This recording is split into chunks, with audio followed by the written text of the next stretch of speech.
মোটামুটি আমার ফ্যামিলিতে কে আছে কে নেই, কীভাবে থাকি না সবটাই তোমরা জানো মোটামুটি।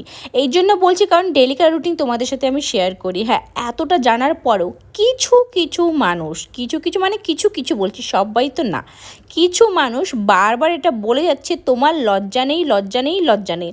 প্রথমত এটা বলতে চাই, লজ্জা থাকবে কিসের জন্য? আমি তেমন কোনো কিছু খারাপ কাজ করছি না যে আমার নিজেকে মনে হবে যে আমি কোনো লজ্জাবোধ ফিল করব। হ্যাঁ, যদি লজ্জাজনক কিছু কাজ করে থাকতাম তাহলে আমার বাড়ির মানুষজনগুলোই প্রথমে বলতো। প্রথম তো আমার শাশুড়িমাই আমাকে বলতো যে কিছু খারাপ করছো তুমি, তোমার লজ্জা নেই, এই নেই ওই নেই। সেখানেই আমি মেনে নিতাম, হ্যাঁ কিছু তো খারাপ করছি।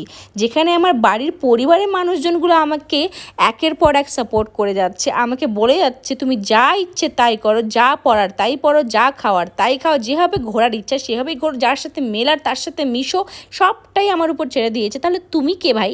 তুমি বলার কে? আর সব থেকে ইম্পর্টেন্ট কথা, হ্যাঁ আমাকে পছন্দ নাই হতে পারে, সবাইকে পছন্দ করবে এটা জরুরি নয়, কিন্তু তাই বলে তুমি রাজবংশী ঘরের বউ হয়ে এই করছো, রাজবংশী ঘরের বউ হয়ে ওই করছো। কি করছি ভাই আমি? রাজবংশী ঘরের বউ কেমন ধরনের হতে লাগে আর কেমন ধরনের না সেটা আমি ভালো মতো জানি, ঠিক আছে? আমার বাবার বাড়ি থেকে শুরু করে আমার শ্বশুরবাড়ি পুরোটাই রাজবংশী, আমি পিওর রাজবংশী, এটা প্রাউডলি বলছি।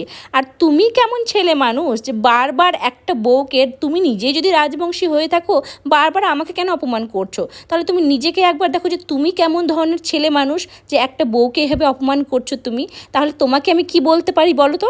কিন্তু আমার বলার কিছু নেই, কারণ ওটা হলো তোমার মেন্টালিটি। আমি যেমনভাবে থাকি তেমনভাবেই বেস্ট। আমার যা বলো, আমার শাশুড়ি মা বলো, আমার বাড়ির প্রত্যেকটা মানুষ বলো, আমার ভাস্তি, সবাই আমরা ফ্রেন্ডলি থাকি। ফ্রেন্ডলি বুঝতে পারছো? যে আমাদেরকে কেউ কিছু বলতেই পারবে না, যখন ইচ্ছে তখন যেভাবে ইচ্ছে সেভাবেই কথা বলি, হাসি ইয়ার্কি পুরো দিনটাই আমাদের এমনভাবে যায়। হ্যাঁ, ঝগড়াও মাঝে মাঝে হয়, তাই বলে এমন সিরিয়াস ঝগড়া না। আমি আমার বরের সাথেও এনি টাইম ইয়ার্কি করি, সেটা নিয়েও তোমরা বলতে পারো হয়তো যে বরের সাথে এমন বিহেভ করে। দেখো, যেখানে ফ্র্যাঙ্কলি হয়ে থাকার ব্যাপারটা সেখানে এমনটাই হয়। তোমরা তো সবসময় দেখবে যে হ্যাঁ পা ছুঁয়ে নমো করছে না, হাতে মানে কি বলবো, মানে এমন ধরনের ব্যাপারটা তোমাদের ক্ষেত্রে মানে অনেকটা একবারে গাইয়া হতে থাকতে হবে। এখনকার যেভাবে সমাজ চলছে সেভাবেই আমি চলছি। পুরোটাই ডিপেন্ড করে অবশ্যই ফ্যামিলির ওপর, যে ফ্যামিলির মেম্বারগুলো কেমন থাকে। আমার ফ্যামিলির মেম্বার এমন যে আমি যদি আজকে ইচ্ছে করে বলছি আমারটা খেতে ইচ্ছে করছে, আমাকে বানিয়ে পর্যন্ত খাওয়ায়। বাড়ি এসে আমার ছোটো যা দিদি আমাকে খিচুড়ি বানিয়ে খাইয়েছে। অ্যাকচুয়ালি পুজোতে গিয়েছিলাম, সেখানে খিচুড়ি পাইনি, খেতে তো প্রচণ্ড ইচ্ছে করছে, যেহেতু শেষ হয়ে গেছে দিদি বলে সবাই খেতে চেয়েছিল, তো এক কাজ করি বাড়িতে এসে খিচুড়ি বানিয়ে সবাই খেয়ে নেবে। দিদি আমাকে স্পেশালি খিচুড়ি বানিয়ে খাইয়েছে। তো এটাই হলো ফ্যামিলি, যে একে অপরের আবদারটা পর্যন্ত পূরণ করে।